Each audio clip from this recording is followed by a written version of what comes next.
تو ان سے پوچھیے گا بھی کہ یہ کیا مزید پڑھنا چاہتی، کیونکہ ہماری یہ کوشش ہونی چاہیے کہ ہم ان روزگار تو ایک حلال چیز ہے اور اچھی بات ہے کہ یہ اپنے پیروں پہ کھڑے ہو کے اپنے گھر کی کفالت، سب سے چھوٹی بچی اپنے پورے گھر کی کفالت کری، لیکن ان سے یہ بھی پوچھے یہ پڑھنا چاہتی ہیں، اور اگر پڑھنا چاہتی تو ہم اپنے اس پلیٹ فارم سے جتنے بھی مقتدر حلقے ہیں ان سے گزارش کریں گے کہ ان کی تعلیم کا بھی بندوبست کیا جائے۔ علیشہ، آپ کی تعلیم کے بارے میں بات کرنا چاہوں گی، آپ پڑھتی تھی؟ جی میں پڑھتی تھی۔ کون سی کلاس تک پڑھا؟ میں 8 تک پڑھی ہوں، والد صاحب بیمار ہوں، اس کے بعد میں نے پڑھنا۔ تو آپ ابھی پڑھنا چاہتی ہیں مزید؟ پڑھنا چاہتی ہوں پر گھر کے مسائل۔ ظاہر ہے فیصل، تعلیم حاصل کرنا کس بچے کا شوق نہیں ہوتا، لیکن اگین وہی کہ وہ چھوٹی 17 سال کی عمر میں اپنے گھر کا بوجھ اٹھائے ہوئے ہے۔ وزیر اعظم پاکستان سے، وزیر اعلیٰ سندھ سے، ہماری حکومت پاکستان سے کوئی آپ اپیل، کوئی درخواست، کچھ کسی خواہش کا اظہار آپ اگر کرنا چاہیں؟ بس میری اتنی سی درخواست اور میری اتنی سی اپیل ہے کہ مجھے گھر دیا جائے جس میں ہم لوگ رہ سکیں، کیونکہ کرایہ مہینے کا ہم افورڈ نہیں کر سکتے، نہ ہمارے بس میں ہے، کبھی دیہڑی لگتی ہے کبھی نہیں لگتی ہے، اور ہمارے پر کچھ قرضے بھی ہیں۔ قرضے بھی؟ جی قرضے بھی۔ اچھا علیشہ، مجھے بتاؤ کہ جب کوئی سواری آتی ہے، رکشہ روکتی ہے، تو جب ایک بچی کو دیکھتی ہے کہ وہ رکشہ چلا رہی ہے تو کیا ان کے کیا تاثر ہوتے ہیں؟ کوئی اپریشیٹ بھی کرتا ہے، کوئی نہیں بھی۔ کیا کہتا ہے؟ کوئی اچھا بولتے ہیں کہ بیٹا آپ اچھا کر رہی ہیں، ماں باپ کا سہارا بنی ہوئی ہیں، کوئی کہتے ہیں کہ آپ کیوں نکلی ہوئی ہیں، لڑکیاں گھر میں ہوتی ہیں، پر ان کو تو نہیں پتا ہمارے گھر کی مجبوری ہے۔ فیصل، بڑے دکھ کی بات ہے، لیکن اس چیز کی خوشی ہے کہ علیشہ اپنے قدموں پہ کھڑی ہے، اور جب علیشہ اپنے قدموں پہ کھڑی ہے تو یہ رزق حلال کما رہی ہے۔ ان کی والدہ سائڈ پہ کھڑی ہیں، وہ رو رہی ہیں، ان کی آنکھوں میں آنسو ہے۔ یقیناً یہ ہمارے لیے دکھ کی بات ہے کہ وہ بچی جسے پڑھنا چاہیے، جس کی مدد کرنی چاہیے، ہماری گورنمنٹ کو، لوگوں کو آگے بڑھنا چاہیے، ہم دیکھ رہے ہیں کہ وہ بچی سڑک پہ رکشہ چلا رہی ہے۔ اور ایک بڑے دکھ کی بات ہے، ان کے رکشے کے پیچھے جو تحریر لکھی ہے نا فیصل، جب وہ میں نے پڑھا تو یقین کرے میرا دل ایسے ایک سیکنڈ کے لیے مجھے دکھ ہوا۔ وہ یہ تھا کہ جب بوجھ بڑھ جاتا ہے تو مجھے میرے بابا یاد آتے ہیں۔ علیشہ، آپ بالکل اکیلی رہی ہیں، ہم آپ کے ساتھ کھڑے ہیں، اور دیکھنے والوں سے میری یہ اپیل ہے کہ اس بچی کا ساتھ دیں۔ یہ بچی ہماری بچی ہے، آپ کی بچی ہے، اس کی تعلیم ہے، اس کا گھر ہے، 15,000 اس کا ماہانہ گھر کا رینٹ ہے، لیکن یہ کماتی کتنا ہے؟ صرف 800 اور 900۔ جتنی تعریف کریں ہم کم ہے، لیکن اس کے ساتھ آپ کا ساتھ، آپ کا ہاتھ بہت ضروری ہے کہ اگر آپ اپنا ہاتھ بڑھائیں گے تو یہ بچی پڑھ بھی پائے گی۔ تو اللہ تعالیٰ آپ کو کامیابی دے۔ آپ نے جو درخواست کی ہے حکومت پاکستان سے، میں چاہوں گی ہمارے چینل کی توسط سے، ہم اپنے پلیٹ فارم سے جتنے بھی دیکھنے والے ہیں، جتنے بھی مقتدر حلقے ہیں جو امداد کرنا چاہتے ہیں، جو مدد کرنا چاہتے ہیں، ہمارا ہرگز گلوریفائی کرنا مقصد نہیں تھا کہ کسی کی تکلیف کو، میں میرے پوری ٹیم کی طرف سے ان کا بہت شکریہ ادا کیجیے گا، اور یہ ہوگی کہ ان کی نہ صرف تعلیم کا بندوبست کیا جائے، روزگار کا بندوبست کیا جائے، جتنا ہو سکے ان کے لیے کیا جا سکے۔ آگے بڑھتے ہیں۔ لاہور کے 7 اسپتالوں کی OPDs دوسرے روز بھی بند ہیں۔ DHQ اسپتال سرگودا میں عملے کی برطرفی کے خلاف ینگ ڈاکٹرز ایسوسی ایشن نے لاہور کے بڑے اسپتالوں کی OPDs میں ہڑتال کر رکھی ہے۔ مزید جانتے سما کے نمائندے دانیال عمر سے۔ دانیال، کیا معاملہ ہے یہ؟ دیکھیں فیصل تقریباً 1 ماہ قبل جو ہے وزیر اعلیٰ پنجاب حمزہ شہباز DHQ اسپتال سرگودا کے دورے پر گئے تھے، جہاں پر انہوں نے محسوس کیا کہ عملہ جو ہے وہ درست طریقے سے کام نہیں کر رہا۔ جب ایک مریضہ کے لواحقین نے شکایت کی تھی، جس کے بعد وزیر اعلیٰ پنجاب کی ہدایت پر تقریباً 4 ڈاکٹرز اور 1 اسٹاف نرس کو معطل کر دیا گیا تھا، جس کے بعد سے DHQ سرگودا میں اسی دن سے ہی سروسز معطل تھی۔ لیکن اب ینگ ڈاکٹرز ایسوسی ایشن نے لاہور کی جو 7 بڑے اسپتال ہیں ان میں کل سے آغاز کیا تھا OPDs کی بندش کا، اور آج بھی دوسرا روز ہے جس میں جناح اسپتال ہے، جنرل اسپتال ہے، میو اسپتال شامل ہے، اس کے علاوہ چلڈرن اسپتال سمیت لاہور کے جو بڑے اسپتال ہیں ان کی OPDs بند ہیں، جس کی وجہ سے یہاں پر مریضوں کو بھی شدید مشکلات کا سامنا کرنا پڑ رہا ہے۔ ڈاکٹرز کا موقف یہ ہے کہ جب تک عملہ بحال نہیں ہوگا تب تک یہ OPDs جو لاہور کے اسپتالوں کی ہیں یہ بند رہیں گی۔ اس کے بعد دوسرے فیز میں یہ راولپنڈی اور جنوبی پنجاب اور پھر پورے پنجاب کی OPDs جو ہے وہ بند کریں گے۔ وہ یہ کہتے ہیں کہ ہم نے مذاکرات کی بھی کوشش کی ہے، لیکن ابھی تک محکمہ صحت پنجاب جو ہے وہ ان کی کوئی بھی بات سننے کو تیار نہیں ہے۔ جی ٹھیک ہے دانیال، بہت شکریہ آپ کا۔ چلیے شو میں آگے بڑھتے ہیں، اور اب آپ کو ملوائیں گے ایک ایسی ٹیلنٹڈ پرسنالٹی سے جو کئی طرح کی آوازیں نکالتی ہیں, اور اکثر جو ہیں کارٹونز جو بڑے مشہور ہیں جن کو دیکھ کے جو ہے وہ ہمارے جو چھوٹے چھوٹے بچے ہیں وہ بڑے محظوظ ہوتے ہیں. چھوٹے بچے کیا, ہمارا بھی کبھی کبھی دل کر ہی لیتا ہے کارٹونز دیکھنے کا, کیونکہ ہم سب کے اندر ایک ایک بچہ تو چھپا ہی ہوتا ہے. تو آج ہم نے سوچا کہ کیوں نہ ان کارٹونز کے پیچھے چھپی آواز کو آپ سے ملوایا جائے. تھوڑا سا پہلے دیکھ لیتے ہیں کہ یہ خاتون کس طریقے سے آوازیں نکالتی ہیں. چلیے, تو ڈورا اور مختلف کیریکٹرز کے پیچھے یہ جو آواز ہے یہ یقیناً ایک بالکل چھوٹی سی بچی نہیں ہے, بلکہ ہمارے ساتھ موجود ہیں کنزل ایمان راشد. ہم آپ کی ان سے ملاقات کراتے ہیں, وائس اوور آرٹسٹ ہیں. السلام علیکم. وعلیکم السلام. خیریت سے ہیں؟ جی بالکل ٹھیک ٹھاک ہیں. میں بالکل ٹھیک ہوں. I was in the impression کہ آپ بھی اسی طریقے سے مجھے گریٹ کریں گے. اچھا میں کرتی ہوں. ہاں پلیز. اچھا, میں بالکل ٹھیک ہوں, آپ کیسے ہیں؟ اب تو میں بہت صحیح ہوں, بالکل اچھا. And I am absolutely bamboozled, basically I am in a shock. تو اچھا کنزل ایمان, ماشاءاللہ سے آپ یہ تو وائس اوور کر ہی رہی ہیں, اس کے علاوہ اور کون کون سے پروجیکٹس ہیں, کتنے عرصے سے یہ کر رہی ہیں؟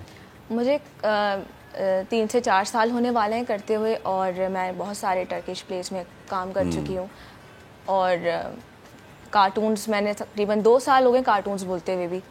اور مجھے بہت اچھا لگا کہ آپ لوگوں نے جب شو پہ انوائٹ کیا. میں یہ بھی دیکھ رہا تھا کہ آپ کے چھوٹے بہن بھائی بھی ہیں. جی جی. اور ان چھوٹے بہن بھائیوں کو پتا ہے کہ یہ جو ہم کارٹون دیکھ رہے ہیں, جی جی, اس کے پیچھے آواز کس کی ہے؟ جی ان کو بالکل پتا ہے. وہ ایون جب میں آفس میں ہوتی ہوں ریکارڈنگ پہ, تو وہ میری آواز پہچان لیتے ہیں. 4 ہیں میرے بہن بھائی چھوٹے, تو وہ ٹی وی دیکھتے ہوئے کلپ بناتے ہیں اور مجھے بھیجتے ہیں, باجی باجی دیکھیں ہم آپ کی آواز سن رہے ہیں, باجی یہ آپ کی آواز ہے نا باجی.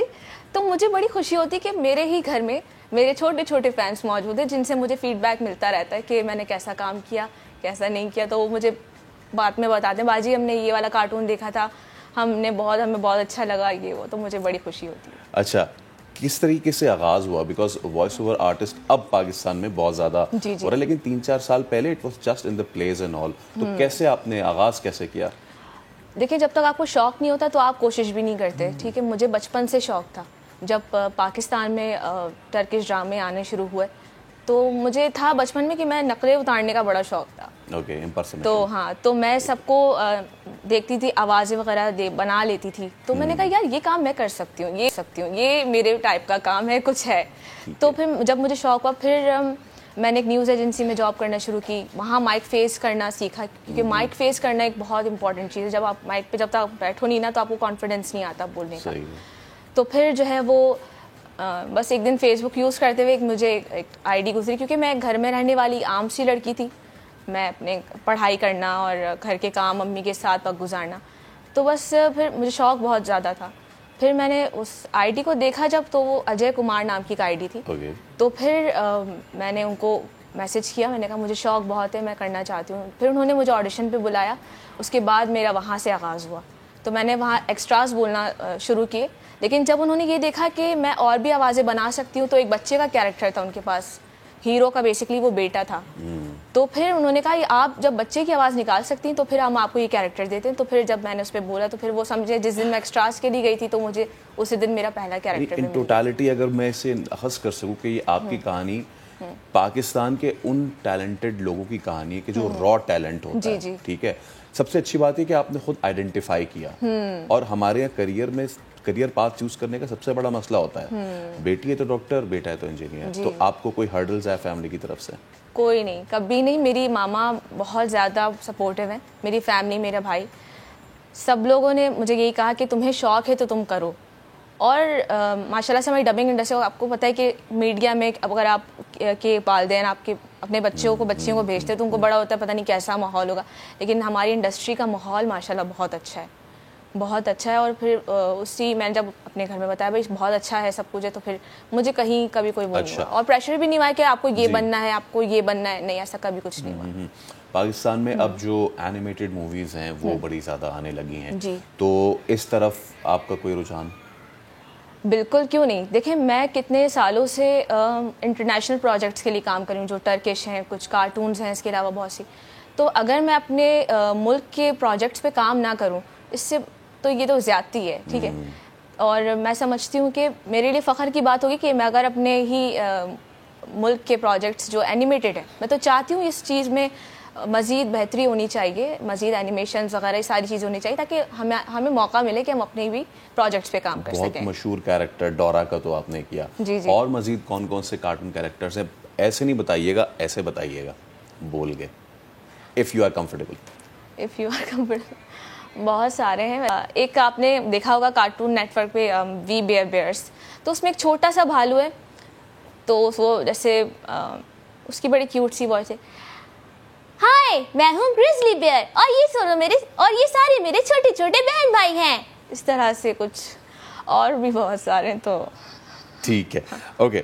تو بہت زبردست آپ نے اپنا ٹیلنٹ کو پرفارم یہاں پہ کر کے دکھایا. ہماری امید ہے کہ اسی طریقے سے تھرائیو کریں، کیونکہ ڈبنگ انڈسٹری ہماری بہت تھرائیو کری. That's a good thing. اچھا، آپ کا شکریہ میں کرتا ہوں، لیکن میں نہیں کروں گا. بریک آپ نے لینی ہے ڈورا کی آواز میں، تو پلیز. تو لیتے ہیں ایک چھوٹا سا بریک اور اس کے بعد واپس آتے ہیں. تو دیکھتے رہیے نیا دن.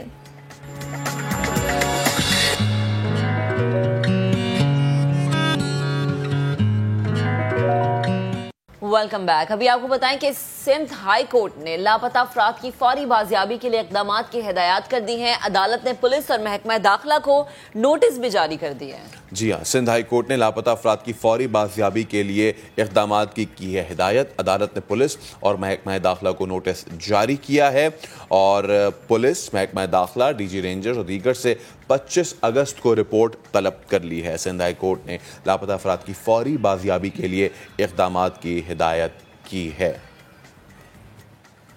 ٹھیک، اسی پر بات کریں گے. ہمارے نمائندے عرفان الحق ہمیں جوائن کر چکے ہیں. جی عرفان، بتائے گا ڈیٹیلز. دیکھیے، مختلف شہری ہیں جو مختلف وقتوں میں غائب ہوتے رہے ہیں. ان کے اہل خانہ کا کہنا ہے کہ کچھ شہری کئی سال سے لاپتہ ہیں. محمد شریف، سلیم الرحمان، عزیز علی، منیف علی، ادریس، عثمان اور دیگر ہیں، جن کی بازیابی کے حوالے سے کوئی ٹھوس پیش رفت حال نہیں ہو سکی ہے. عدالت نے محکمہ داخلہ، آئی جی سندھ، ڈی جی رینجرز اور دیگر حکام کو دوبارہ نوٹس جاری کیے ہیں اور ہدایت کی ہے کہ 25 اگست تک تمام لاپتہ شہریوں کو بازیاب کرا کر عدالت میں پیش کیا جائے، اور اس حوالے سے جو بھی پیش رفت ہو وہ اس عدالت کو اس حوالے سے آگاہ کیا جائے. ٹھیک ہے عرفان، آپ کا بے حد شکریہ. چلیے جی، اب رخ کرتے کوئٹہ کا. 2 بھائی ہیں، انہوں نے خراب اور ناکارہ ٹائرز کو جلانے اور ماحول کو خراب کرنے کے بجائے ان کو ایسے منفرد ڈیزائنز میں ڈھال دیا ہے کہ دیکھنے والے حیران رہ جاتے ہیں. مجیب اللہ کی رپورٹ آپ کو دکھاتے ہیں. پہلے استعمال شدہ پرانے ٹائرز ماحول دوست ہونے کے ساتھ کارآمد بھی ہیں. جی ہاں، کوئٹہ میں ٹائرز کے کاروبار سے منسلک 2 بھائیوں نے پرانے ٹائرز کی تراش خراش کے بعد مختلف آرائشی اشیاء اور باغیچہ تیار کر لیا.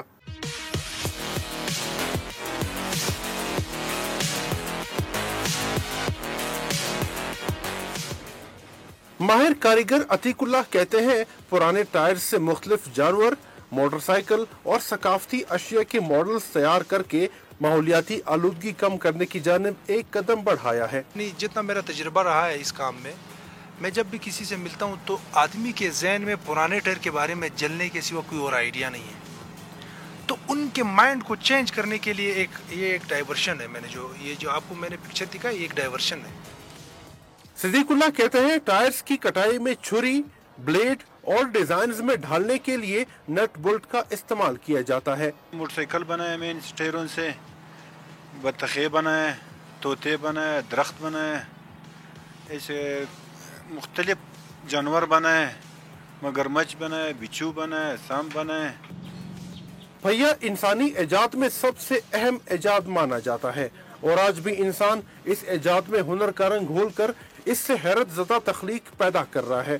ناکارہ ٹائروں کو تراشنے کے بعد انہیں کارآمد اور ماحول دوست بنانے والے ان نوجوانوں کی سرپرستی ہو تو یہ ملک کی ترقی میں اپنا کردار ادا کر سکتے ہیں. کیمرامین جنید اکبر کے ساتھ مجیب اللہ، سما، کوئٹہ.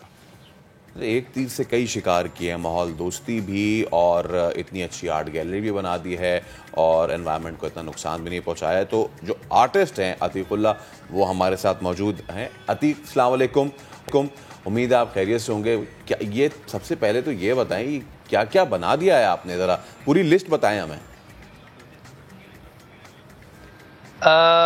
وعلیکم السلام. میں نے اس سے مختلف پرندے بنائے, اس سے میں نے مطلب پول کے لیے گملے بنائے, صوفے بنائے, چیئر بنائے, اس سے بچوں کے لیے چھوٹا سا سوئمنگ پول بنائے جس میں بچے وغیرہ آرام سے نہا سکتے ہیں, نہ یہ ٹیڑھا ہو سکتا ہے, نہ اس میں سوراخ ہو سکتا ہے, نہ یہ خراب ہو سکتا ہے. اور ایسے آرٹیفیشل ٹری بنائے, آرٹیفیشل چیزیں کافی ساری چیزیں بنائے. ایک پیغام تھا ہمارا بس اس میں. صحیح. اچھا عتیق, مجھے یہ بتائیں کہ یہ خیال آیا کیسے, کیونکہ عموماً تو ہمارے ملک میں یہ عام ہے ٹائروں کو جلا دینا, یا وہ پڑے رہتے اس میں پانی بھر جاتا ہے اور پھر گندگی پیدا ہوتی ہے, مچھر پیدا ہوتے ہیں. یہ آئیڈیا کیسے آیا؟ آئیڈیا ایسے آیا کہ یہ ہمارے پاس کچھ جانور تھے اور ہمارے پاس اس کو چارہ ڈالنے کے لیے کوئی خاص چیز میسر نہیں تھا. تب ہم نے سوچا کہ اس سے کوئی ٹب سا بنایا ٹائر سے. تو ہم نے جب ٹب بنایا انہوں لوگوں نے بڑا پسند کیا. کرٹیسزم تھوڑا زیادہ تھا لیکن پسند آیا سب کو. پھر آہستہ آہستہ ہم نے نئی نئی چیزیں بنانا شروع کیا.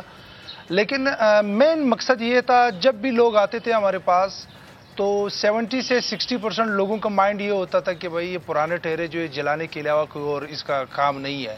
تو میں بھائی سے اکثر کہتا تھا کہ ہماری وجہ سے ہماری وجہ سے پولوشن پھیل رہا ہے, اور ہم اپنی چیزوں کو اگر صحیح طریقے سے مطلب لوگوں کو موڑ کر لوگوں کو سمجھانے کی کوشش کر لیں. یہ ہمارا ایک سٹیپ تھا, پروپوزل تھا.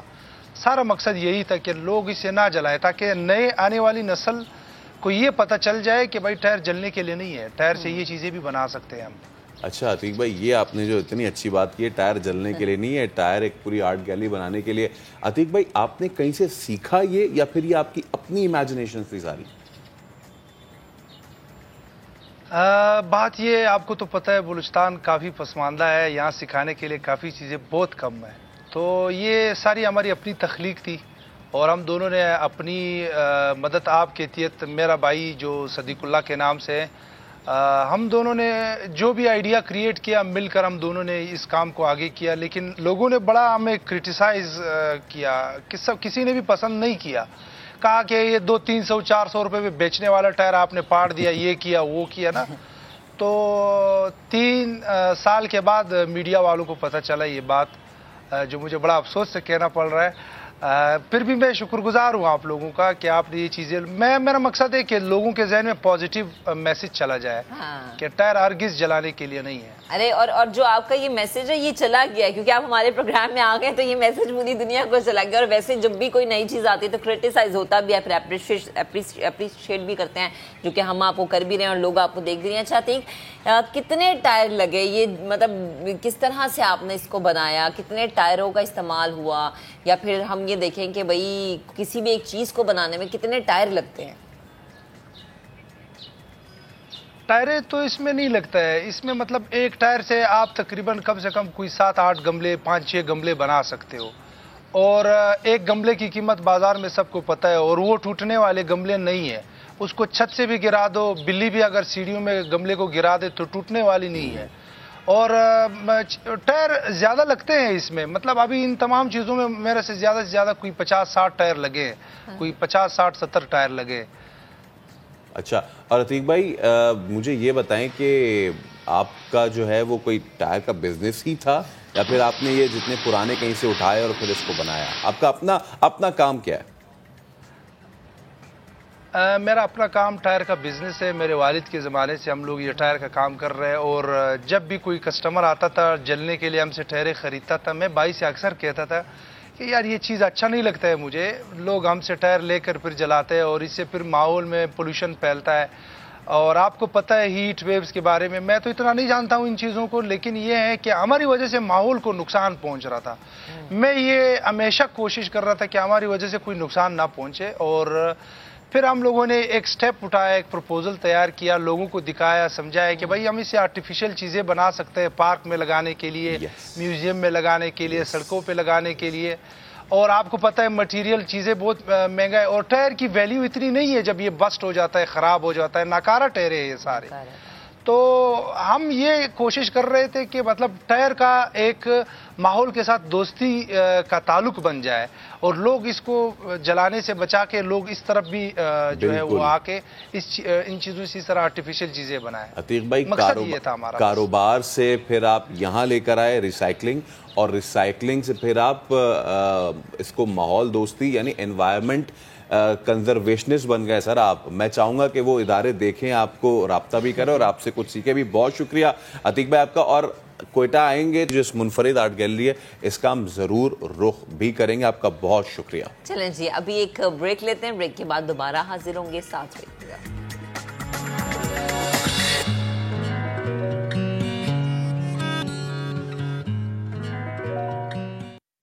افسوسناک خبر آپ کو دے, فیروز والا کے علاقے رشنا ٹاؤن میں کیمیکل کے گودام میں آگ جو لگی ہے اس پر قابو تو پا لیا گیا ہے, لیکن 4 مزدور جاں بحق ہو گئے ہیں. اسی پر بات کریں گے, اپنے نمائندے شہباز خان نے ہمیں جوائن کیا. شہباز بتائے گا ابھی تازہ ترین صورتحال کیا ہے؟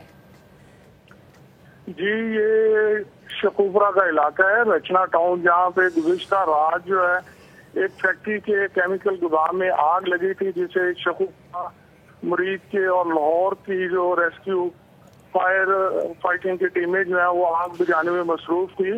تو 2 افراد جو ہیں اسی دوران جلس کر جاں بحق ہو گئے تھے, اور جو گودام کی چھت ہے جی وہ بھی گر گئی تھی, جس کے ملبے کے نیچے جو ہے چند مزدور جو بتایا گیا تھا کہ دب گئے ہیں. ریسکیو آپریشن جاری تھا. 2 مزدور جو ہیں جن کی لاشیں نکال لی گئی ہیں, اور اس طرح 4 افراد جو ہیں جاں بحق ہو گئے ہیں, جبکہ ریسکیو آپریشن تاحال جاری ہے. ٹھیک ہے شہباز, بہت شکریہ. اب ذرا آگے بڑھتے ہیں اور ایک ایسے ٹاپک کی بات کریں گے جس پہ بات کرنا بے حد ضروری ہے. ہر چیز کا حد سے زیادہ استعمال نقصان دہ ہوتا ہے, اور اس کے اثرات زندگی پر جب پڑنا شروع ہو جائے نا تو یہ ایک الارمنگ چیز ہے. نوجوانوں پر سوشل میڈیا کے اثرات کی بات کی جائے تو اس کے مثبت اور منفی دونوں پہلو ہیں. اب یہ مثبت اور منفی پہلو آپ کی زندگی کو کتنا ڈسٹرب کرتے ہیں, یہ کتنا بناتے ہیں, کیونکہ دونوں ہم پہلوؤں کی بات کر رہے ہیں. تو اسی پر بات کرنے کے لیے ماہر نفسیات ڈاکٹر مائدہ اشرف ہمیں جوائن کر چکے ہیں. ڈاکٹر صاحبہ بے حد شکریہ وقت دینے کے لیے. Good morning. جس چیز کی طرف آج ہم نشاندہی کر رہے ہیں اس پہ بات کرنا بہت ضروری ہے. سوشل میڈیا کا زیادہ استعمال, پہلے تو میں بات کروں گی نیگیٹیوٹی, کہ آپ کو نیگیٹیوٹی کی طرف لے کے جاتا ہے. Is it true?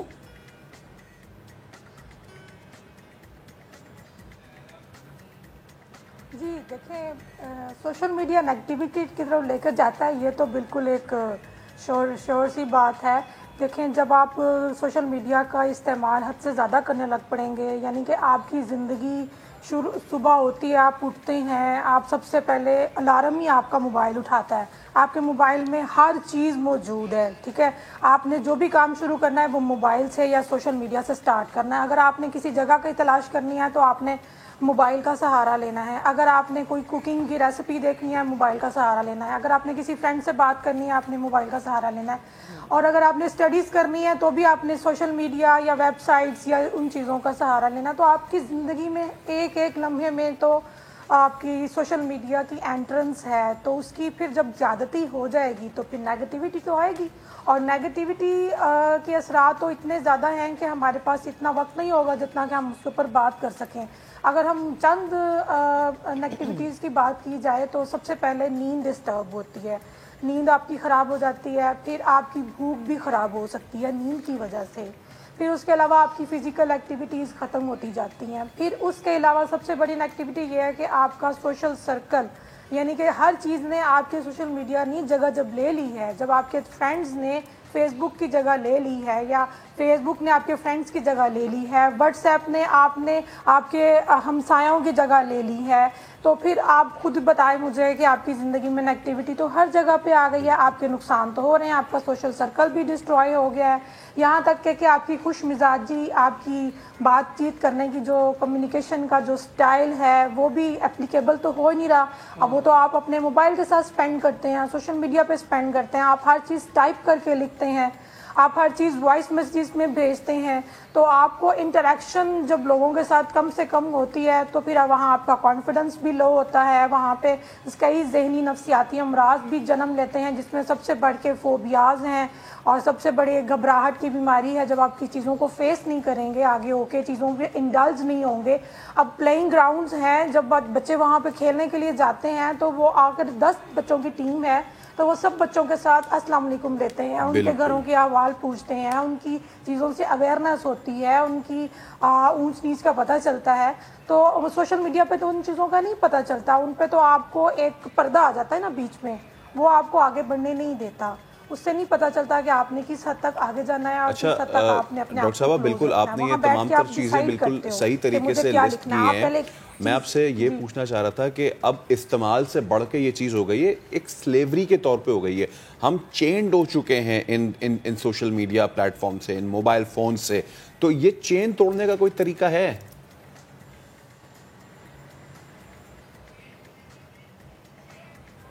اس کو چینج کرنے کا طریقہ آپ پوچھ رہے ہیں کہ اگر ہم دوبارہ پھر سے اپنے آپ کو ٹھیک کرنے کی کوشش کریں، آپ یہ پوچھ رہے ہیں، میرا خیال ہے۔ جی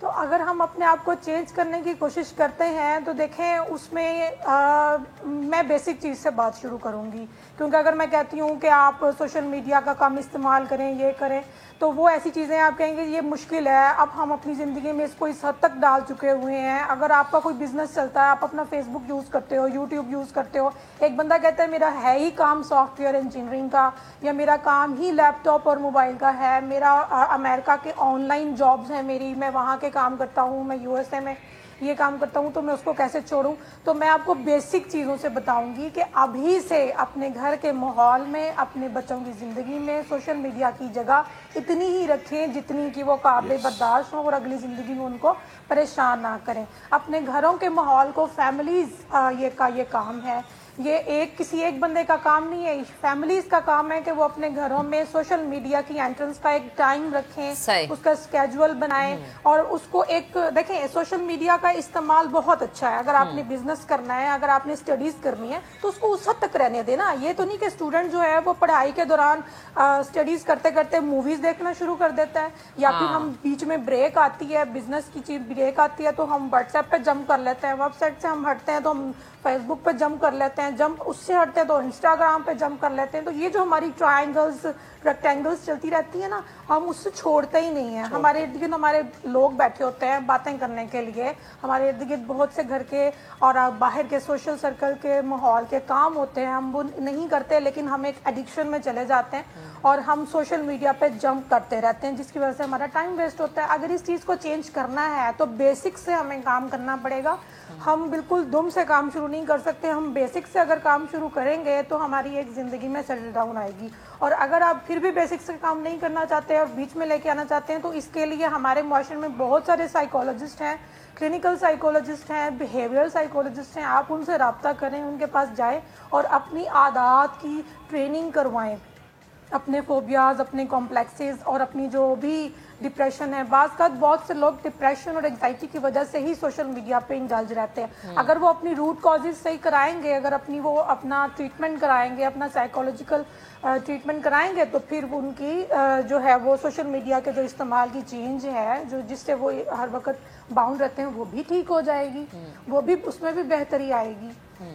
صحیح، ٹھیک ڈاکٹر صاحبہ، بہت شکریہ وقت دینے کے لیے۔ بڑا ضروری ہے بھائی کہ اگر آپ کسی بھی چیز کا استعمال کریں نا تو اس کو ایک لیول تک استعمال کریں، اگر آپ حد سے زیادہ بڑھ جائیں گے، لمٹ کراس کریں گے تو وہ آپ کے اپنے لیے نقصان دیتے۔ چلیں جی، آج کے پروگرام سے اب تک کے لیے اتنا ہی، کل آپ سے پھر سے ملاقات کریں گے، اپنا بہت سا خیال رکھیے گا، اللہ حافظ۔